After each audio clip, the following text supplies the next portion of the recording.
Okay, before I go into how the light urges us and how we get the breakdown of archetypal forces, which explains how the light urges us, how it shapes our behavior, I wanted to show you a depiction of how, due to precession, we're subject to the direction of electromotive force that the same, excuse me, that our system takes as a result of its relationship with the neighboring galaxies. You can see here that we have this torsion where, because of our ecliptic and due to the nature of the winding pattern of light, the winding pattern of the torsion field, it takes this sort of cylindrical movement, right? And from our perspective, this is sort of what we get. From our position, this is how we view, the stars. Yeah, everybody knows this. I don't really have to break this down, I guess. So I have the tendency to believe, everyone is an absolute noob to this stuff, and I have to stop. And I know some are, and I intend to create an actual, like I said before, a really comprehensive course or something where I could sit down and something with more elaborate pictures, maybe PowerPoint presentations and things that will really solidify this in the mind. So I just wanted to give a depiction of how we show the rotation of consciousness, actually. The consciousness of our sun. We're tied to the consciousness of our sun. So here we can see, due to this rotation here, excuse me, it takes us from Aries into Taurus. And remember, it always begins in Aries. From Aries into Taurus and Gemini and so forth. So this gives us the archetypal wheel of consciousness. It also gives us the breakdown of atomic time. It also gives us the breakdown of spectrums and the frequency, and how when light is fractured from the beginning of the end to the bandwidth, we get the full rainbow. No matter how far you stretch it back, you stretch the bandwidth. We're only able to stretch your perspective of the bandwidth. You can only see it in terms of raw light, the light that we perceive, Roy G. Biv. So, we can observe it in high frequency or low frequency, but by our perspective, it's all light. It equivalates to light, and it's just the intensity of the light that does different things. And it's that intensity that gives us sort of how the mind processes the intensity of emotion. And emotion is what we get from, oddly enough, these archetypes here, these archetypal forces. And here's a good depiction of, what it looks like when you're in a loop or a sine wave pattern, observing it from, I guess, the one-dimensional perspective from the wheel. And you can see just sort of a rendering of how you're given the impression of winding down into time, or winding down into space, or condensing into, or collapsing into matter, collapsing into something, or falling, rather, into something, or even ascending, depending on your perspective. So to understand archetypes, it's good to understand first, or have a really good understanding of what the elements really are and what they're doing, and how this is all observed by the photon. Like I said, it's all from the perspective of the photon. Here, I've given a depiction of how the elements break down in the chart. It begins with Aries, and Aries begins with fire. And you got to think, when a force is moving, it's obviously coming from a place where it originated with its greatest potential. Forces are always emitted by, wherever they originated from. Of course, it's obviously that's where they're going to have their greatest potential, unless it's oscillating or like in arcing current, not arcing, alternating current. Where you'll actually see a depiction of I'll get into that in a moment. It's Leo. It represents sort of like the height of a sine wave. So it's technically, you begin with fire, and fire is where you have the force, where it originates from. And that's where Aries tends to represent the ego. It represents the origin of the potential of this, whatever it is that is being expressed, be it an intent, be it a force, be it a anything that's been given motion with intelligent intent behind it. It can be viewed through the perspective of a sine wave or an EKG graph, where it just depicts the intensity and the emotion captured in the force, within the force, as it is given birth to through manifestation. So you have Aries here. As I said, Aries tends to correspond to like the head of the body. It's where because that's where the brain, the body sprouted from the brain during childbirth. So it's like we look like a sperm and then we like grow a body out of the brain. So that's sort of what Aries represents. It's where we sprouted from, right? That's the origin of our force. So then, and all these sort of correspond also electromagnetically between the body and the higher luminaries. So I've given a depiction of how the luminaries correspond to the different magnetic centers in the body over here. You have, as I said, Aries, and then because we're dealing with a torsion field, a winding serpent, a serpent of fire, we're dealing with an event in time. The way you would view it hyperdimensionally, outside of our spectrum of light, it would just look like a sine wave. So you'd begin with Aries, and then it's given its torsion field by Taurus. Taurus is the torsion. Taurus, it's the bull, and you always think of bulls when they're in a frenzy, doing what they're most notoriously known for. They're frenzying and spinning in a circle, because that's where they get the majority of their power. As the power of a bull becomes almost irresistible when it's twisting and spinning. So with the arc, which is the 30-degree arc from the beginning of the house of Aries into Taurus, we get the arc of Taurus. This is the arc, which also gives us the arc of the covenant, right? We have so people who are they have a lot of Taurus affinity. They tend to be, it holds the quality of Earth, because there's an architecture to it. It's giving an architecture to the actual sine wave pattern. The architecture it's giving it is the actual, sinuous sort of serpentine pattern that you get in a sine wave. And that arc is determined initially, the torque of that arc, or say it's, it's potential for, maybe it's amperes. Not sure how that would actually correlate. I have to think on that a bit better, how to explain that. But you have the arc of Taurus that gives the general angle of motion that the torsion field takes. So then you have Gemini, where it takes on this duality of perspective, because it moving above and below an ecliptic, it then begins to it represents a synthesis, actually, because of it being in the third house of the division of 12. It represents a synthesis of masculine and feminine potentials that are moving in a torsion field that take on a property of polarity or alternation, so that there's so equilibrium can be achieved. And that's represented by Gemini. Gemini is the quality of equilibrium achieved through alternation of force. And it's also, it possesses the air quality. So, air, when you think of air, you think of what is air actually doing? What does air do to particles? I have here the breakdown of how how the elements correspond to different forces and the quadruplicities. But, fire being a force, it's a chaotic force.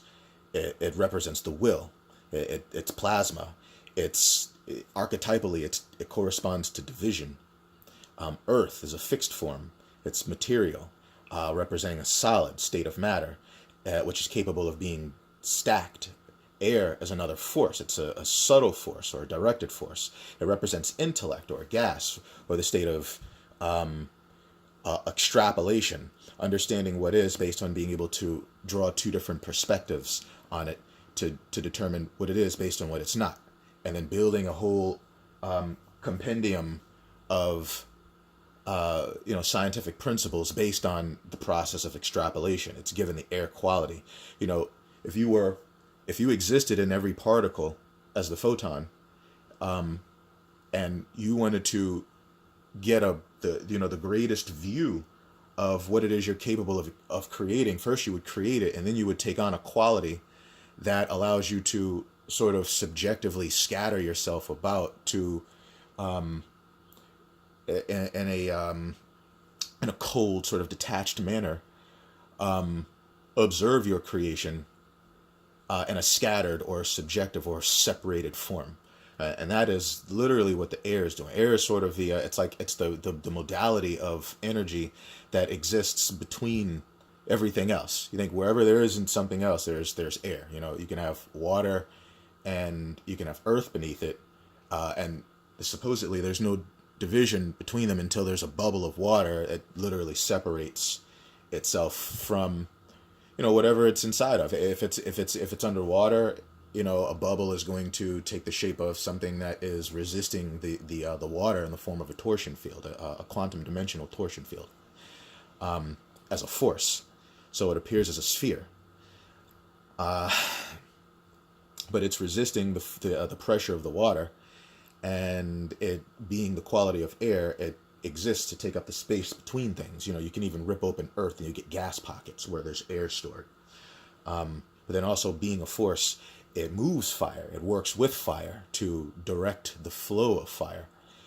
So these forces actually work together. You'll notice here you have the duality of the force and form.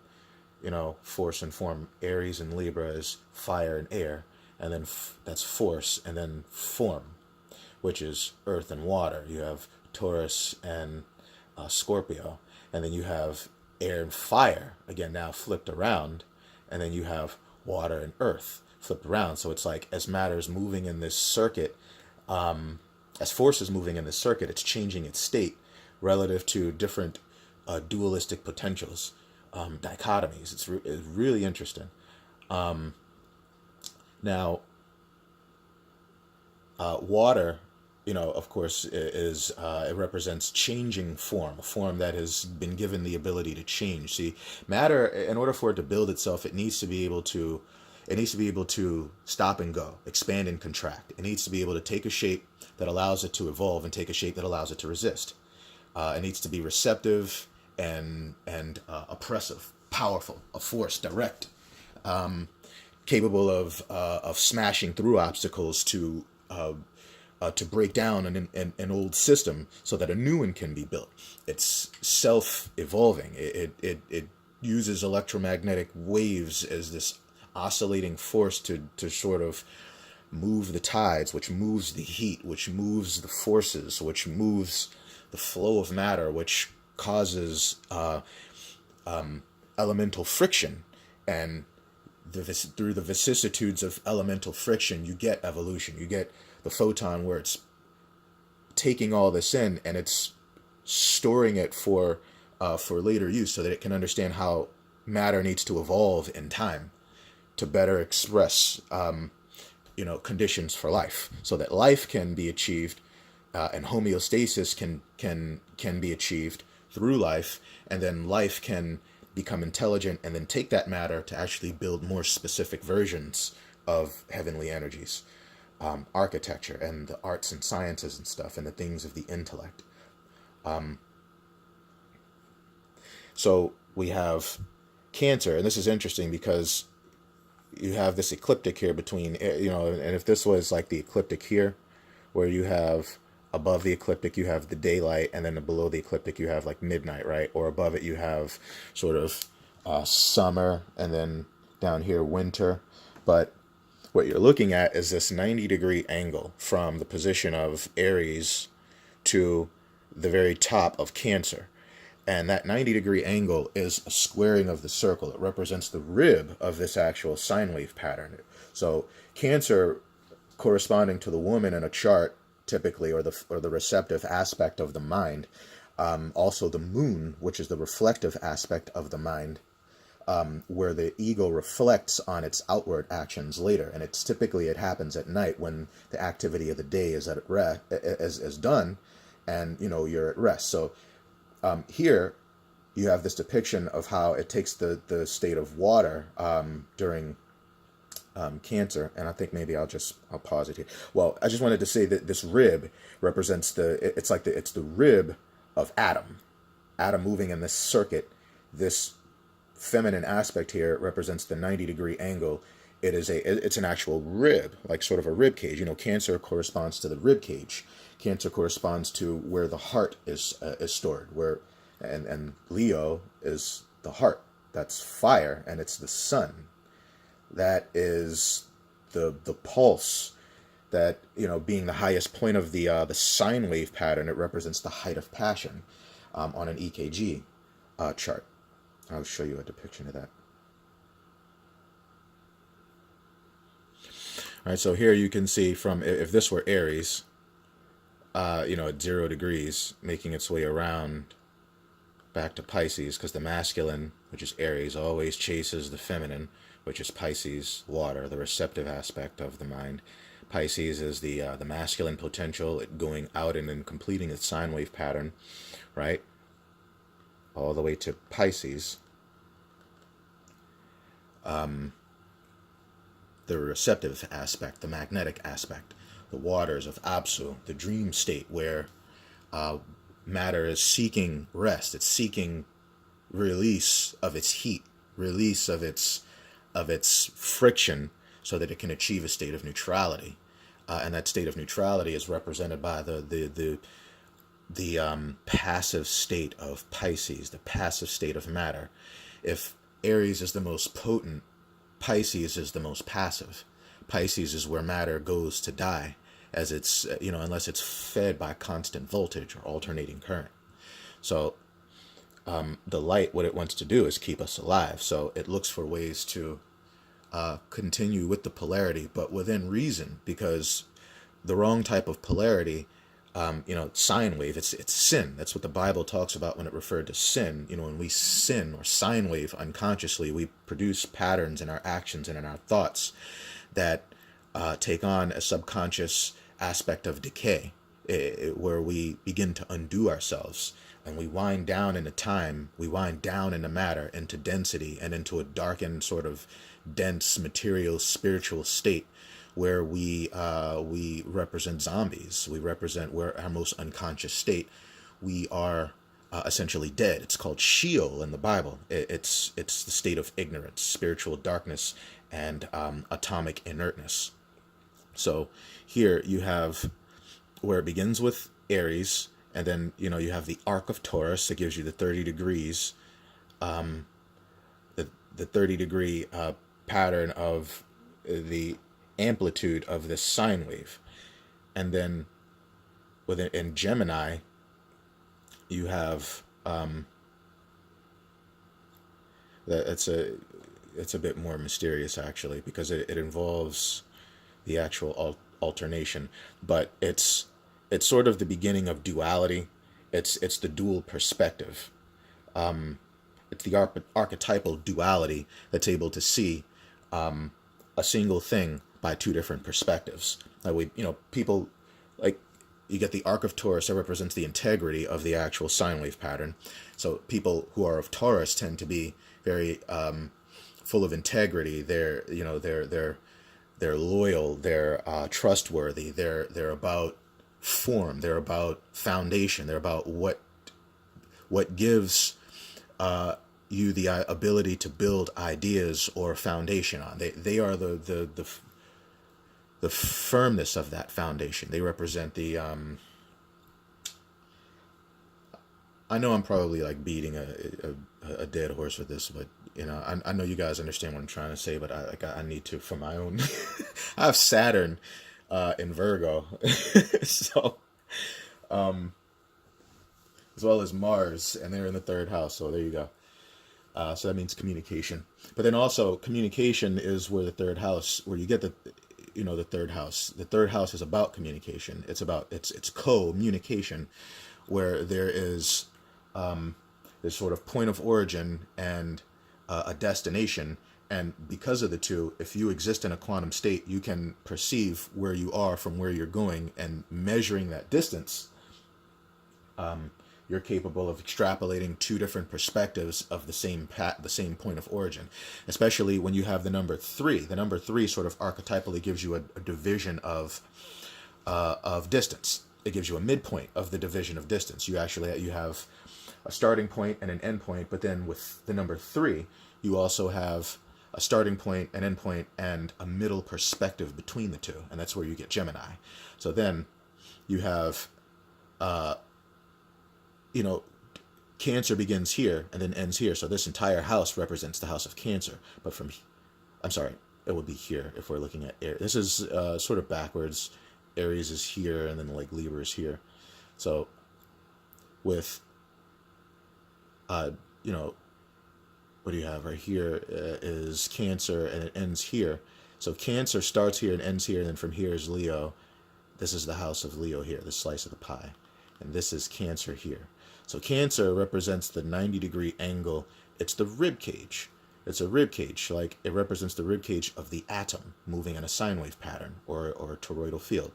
It squares the circle, and the square is a structure that is considered to be very secure. We build using the square blocks, but essentially they are the extruded squares, right? They're squares in a third dimension. So, but because they're squares, they take on a property that allows them to be stacked and resist force from all sides in a way that allows us to build and stack in a masculine in a masculine way, actually in a feminine way too. It gives us the ability to build, is the idea, and building is what matter wants to do. What the photon wants to do, it wants to use matter and build things, intricate things with itself. So it creates these elements and these molecules and crap to do so with. So we have, and then when you consider this the shift in the seasons, you have the beginning, which is spring, or the dawn of consciousness, rising into the height of awareness, or the height of consciousness, the height of the sun, which is summer, and that's where we get the birthplace of the sun and the house of Leo here. It represents the height of the so like Leo's here, right? So you think an EKG meter, when you're excited or you're extremely passionate, and someone's measuring your EKG rhythms, they're going to see like a sine wave pattern with your heart dancing. It's going to be like it's elated. So you get the crest of that sine wave pattern here in the position of Leo, and it's what the heart is doing when it's pumping its hardest, right? That's the position of Leo.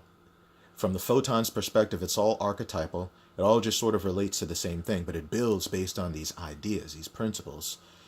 So understanding that, and I'll pause here at Leo and then go through the rest at another time, because it really gets interesting.